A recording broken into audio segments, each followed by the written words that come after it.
Hey, salut tout le monde! Vous allez bien? Bienvenue sur Carles Cooking. Aujourd'hui, on va replonger dans l'univers des recettes tasty parce que hier, je suis allé faire un petit tour sur leur site. J'avais envie de pimenter un petit peu ce que je mets dans mon assiette et ça tombe très bien parce que j'ai vu plusieurs trucs que j'ai très envie de tester aujourd'hui. J'ai déjà fait plusieurs vidéos comme celle-ci, elles sont toutes dans le petit i et je peux vous dire que jusqu'à présent, j'ai rarement été déçu, alors j'espère que ça va se poursuivre aujourd'hui. Si t'aimes l'idée, explose le compteur des likes et si t'es nouveau ici, abonne-toi en cliquant sur le petit bouton qui ressemble à ça. Il est maintenant 9h. Oh! J'ai échappé mon téléphone! Mais c'est pas grave, j'ai ma coque Rhino Shield. Cette semaine, j'ai reçu ma nouvelle protection écran anti-choc 3D qui résiste à des chocs 3 fois plus importants par rapport à un écran sans protection et c'était super facile à installer. Rhino Shield propose des coques pour différents appareils, iPhone, AirPod, Apple Watch, Samsung, etc. et plein d'autres accessoires. Les coques et protections absorbent et dispersent les chocs lors des chutes et impacts du quotidien. Il y a même une possibilité de personnaliser entièrement ta coque avec la Crash Guard NX grâce au large choix de couleurs, de bordures et de boutons. Moi, j'ai utilisé du rouge, du bleu et du jaune. Rhino Shield propose plus de 200 coques design sur leur site internet. Moi, j'aime bien ce modèle Solitude avec des bananes trop cute et celui-là avec des lignes de couleurs super flash. Rhino Shield propose aussi des collaborations avec des artistes indépendants. Moi, je me suis procuré celle de I Love Doodle qui a comme devise Doodling a Smile et qui vise à faire sourire les gens un peu plus chaque jour. J'ai aussi celle de Galcir avec des petites pastèques et des fraises super gourmandes qui fit parfaitement dans mon univers. Ils ont fait des collaborations spéciales avec la NBA, One Piece, Cosmos aux couleurs de la NASA, Friends et plein d'autres. Enfin, la plupart de ces collections sont aussi disponibles sur les coques pour AirPods. Utilise mon code promo Carles Cooking pour obtenir 10% de rabais sur tout le site Rhino Shield pendant 48 heures. Maintenant, on saute en cuisine parce que j'ai très faim. La première recette qu'on va tester, c'est ces petites bouchées aux œufs et épinards que 92% des gens referaient encore. Et c'est parfait parce que ça m'a l'air d'une petite recette healthy très gourmande. Donc dans un petit moule à muffin, on met un peu d'huile, des épinards dans chacune des cavités. On prend une tomate qu'on met en petits dés. On vient les poser sur les épinards. On ajoute du blanc d'œuf, un peu de sel, un petit peu de poivre. Et ça part au four pour 15 minutes à 350 degrés Fahrenheit. Et ça te fait des petites bouchées un peu comme un cupcake, mais salé, avec 46 calories dans chacun. Et c'est avec ça qu'on va commencer la journée. On va démarrer le four à 350 degrés Fahrenheit. Je vais commencer par mettre un peu d'huile dans les cavités du moule à cupcake. Je vais en préparer 4, donc quelques petits épinards. On va mettre des tomates en petits morceaux. On les dépose sur les épinards. Un peu de sel et du poivre. On va préparer les blancs d'œufs. Je vais récupérer mon petit cochon pour enlever les jaunes. C'est toujours trop bien ce truc. Et on termine avec le blanc d'œuf sur le dessus pour 15 minutes. Pendant que c'est en train de cuire, on va s'attaquer à une autre recette que j'ai vue pour le petit-déj. J'adore les smoothies, mais pour ce genre de smoothie, j'ai vraiment un gros doute au niveau de la saveur. Dans leur mixeur, ils mettent des bleuets, des épinards et de la banane. Ils mixent ça, ils ajoutent un petit peu de glace, ils mixent à nouveau et c'est tout. Je sais pas ce que vous pensez de cette combinaison avec les épinards. Moi, j'ai vraiment l'impression que ça va être très particulier et c'est ce qu'on va découvrir tout de suite. Pour le coup, ça doit pas être trop mauvais. Il y a 96% des gens qui le feraient à nouveau. On va commencer par 100 g de bleuet. Je vais ajouter la banane qui est quand même très mûre. Sans oublier la grosse poignée d'épinards. Et c'est parti! La couleur est horrible. Je peux pas vous dire que c'est très appétissant. Je vais ajouter les glaçons. Et on mixe à nouveau. Le moment de vérité. Je peux pas dire que ça sent mauvais, honnêtement. C'est juste un peu marron comme couleur. Ce qui est bien, c'est que ça va être très rafraîchissant, j'ai l'impression. Honnêtement, c'est la meilleure façon de manger des légumes verts. Si t'aimes pas ça, ça ne goûte absolument pas les épinards. C'est délicieux et en plus c'est hyper santé, franchement. Je m'attendais pas du tout à ça, je pensais que ça aurait un goût très végétal, mais c'est vraiment validé, essayez ça à la maison. On va aller voir ce que ça a donné. Ça sent vraiment très bon. L'œuf a l'air d'avoir cuit. Maintenant on va voir si ça va bien se démouler. J'ai l'impression qu'il aurait peut-être fallu mettre un peu plus de blanc d'œuf, mais ça se tient quand même. Ce qui est fantastique, c'est que ça sent très bon. Je peux tout de suite vous dire là où je réutiliserai cette recette quand tu reçois beaucoup d'invités pour un brunch. Tu peux faire ça rapidement. C'est hyper pratique parce que c'est individuel. Maintenant, il reste juste à savoir si c'est bon. Je veux quand même pas me brûler. Oh! Oh! Qu'est-ce que je venais juste de dire? Je veux quand même pas me brûler. Je me suis brûlé, mais je peux vous dire que c'est délicieux. C'est super santé et en plus vraiment rapide à faire. Je vais valider mon duo petit déjeuner avec des épinards. Je n'ai rien à dire. Moi, je vais aller finir de manger ça au bord de la piscine et on se retrouve tout à l'heure pour le lunch. Je peux vous dire que ça ici, c'est le bonheur. Je pourrais clairement passer la journée au soleil comme ça parce qu'il fait vraiment super chaud. Mais j'ai trouvé une autre façon de me rafraîchir.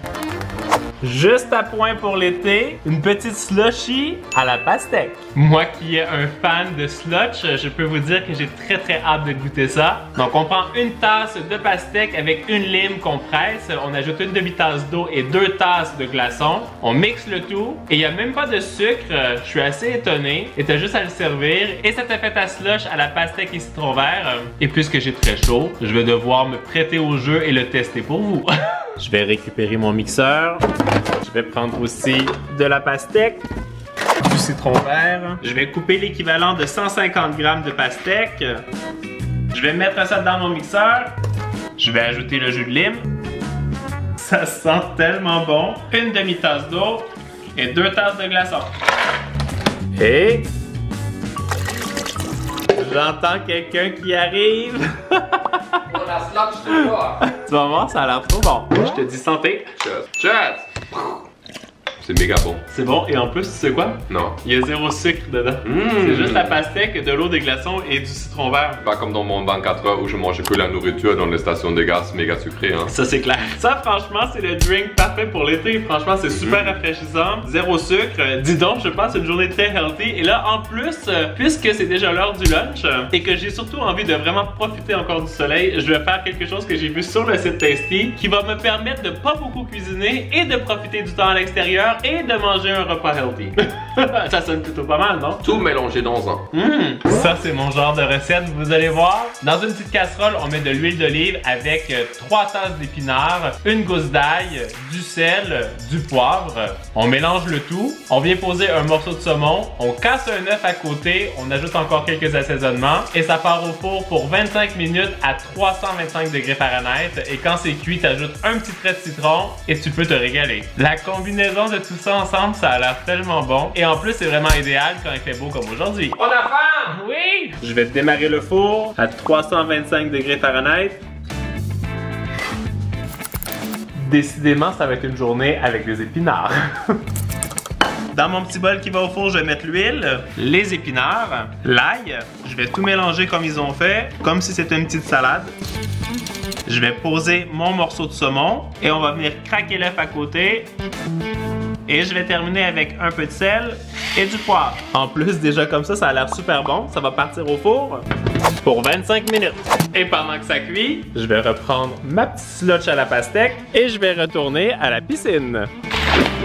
Pour une deuxième fois. Il y a de l'eau partout dans la lentille de la caméra. Bravo, Carl. Et regardez ça, c'est magnifique ce petit lunch là. On va ajouter le petit trait de jus de citron. Comme ça. Je dois vous dire que j'adore cette idée de tout cuire dans un même plat. L'œuf est un peu cuit, je trouve, mais il est encore coulant au centre, juste un petit peu. On va regarder le saumon, où ça, la cuisson est nickel. Je vais tout mélanger ensemble. Ça sent vraiment très bon avec l'ail. Ça fait 2 fois que je me brûle aujourd'hui. Mais par contre, encore une fois, c'est une vraie réussite. C'est super bon. En plus, ça m'a absolument pas pris de temps pour le préparer. Pendant que c'était au four, j'étais à la piscine. Je peux vous dire que je passe une excellente journée. Merci beaucoup, Tasty. Je vais juste pas me brûler une 3e fois. Moi, je vais terminer de manger ça et après, je ne retourne pas à la piscine. Je vais m'attaquer à mon dessert pour la collation cet après-midi parce que je pense que ça va me prendre un peu plus de temps.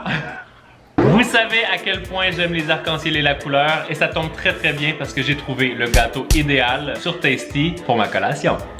On a souvent fait des gâteaux arc-en-ciel sur la chaîne, mais celui-là me paraît vraiment très simple. Vous allez comprendre pourquoi. Ils utilisent un mix à gâteau au chocolat avec tous les ingrédients qu'il faut pour le faire. Ils font exactement la même chose avec un cake mix à la vanille. Ils divisent la pâte en différents bols et ils les colorent avec du rouge, du jaune, du vert et du bleu. Ils remplissent leur moule à la moitié avec la préparation au chocolat. Ensuite, ils alternent les couleurs.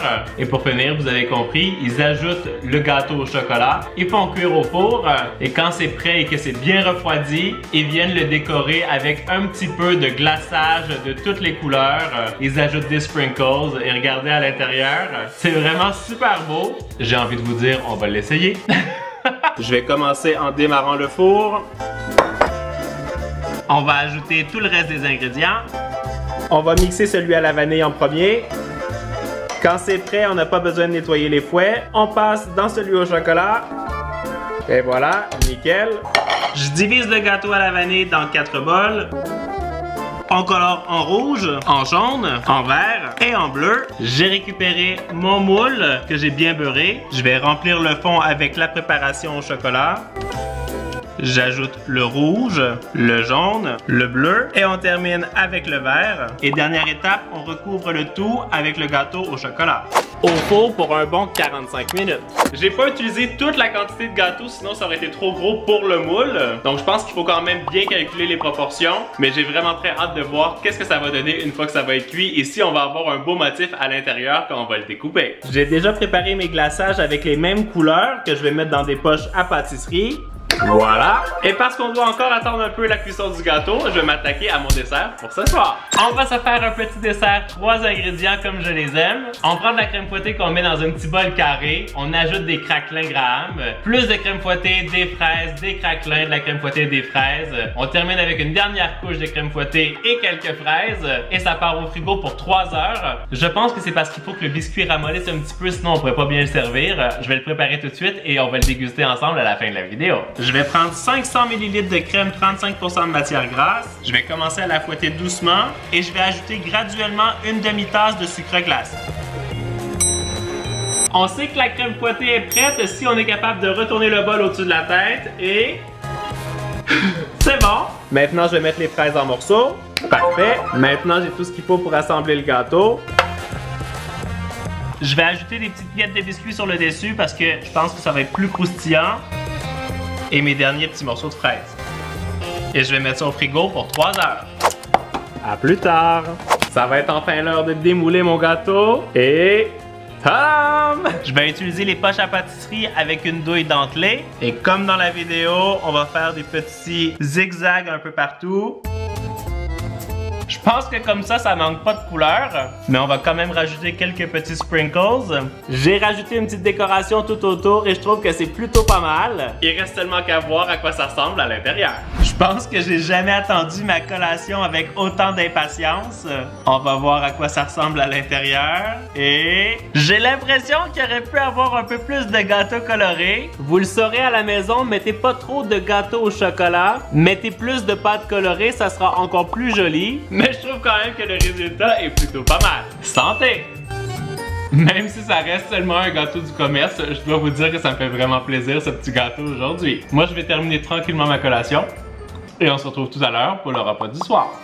J'en ai profité pour faire un petit saut dans la piscine avant d'attaquer le repas pour ce soir. Et je peux vous dire qu'avec la chaleur qu'il fait, je vais me préparer quelque chose de très estival. Et ça va être très bon. J'espère que ça va être bon.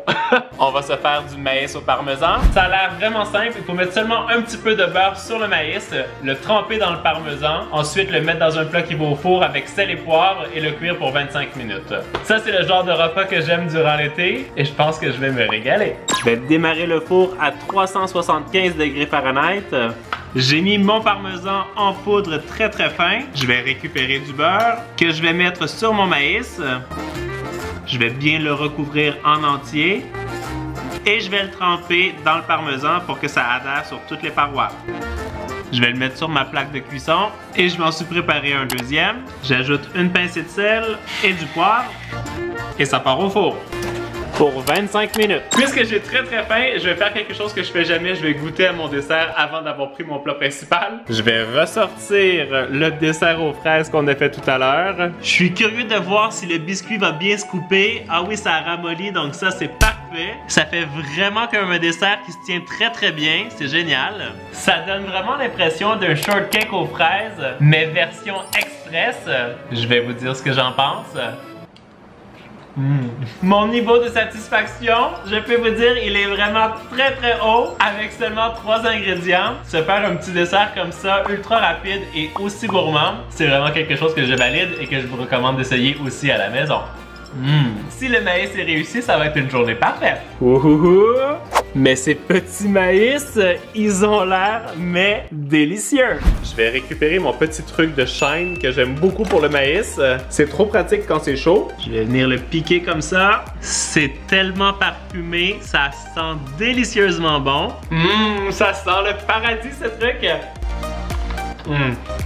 Wow! Je vais avoir des grains de maïs partout dans les dents, mais je peux vous dire que j'ai passé une journée exceptionnelle grâce à ces recettes tasty. Je me suis vraiment fait plaisir. C'était en plus parfois très healthy et surtout très savoureux. Moi, j'espère que vous avez aimé cette vidéo. Je veux dire encore une fois un grand merci à Reno Shield d'avoir collaboré avec moi pour cette vidéo. Pense à utiliser mon code promo CarlesCooking quand tu iras sur leur site. Le lien est dans le descriptif. Tu peux cliquer juste ici pour regarder des vidéos tout de suite. Ici, tu t'abonnes si c'est pas encore fait. Et en attendant la vidéo de la semaine prochaine, vous le savez, vous êtes les meilleurs. Ciao!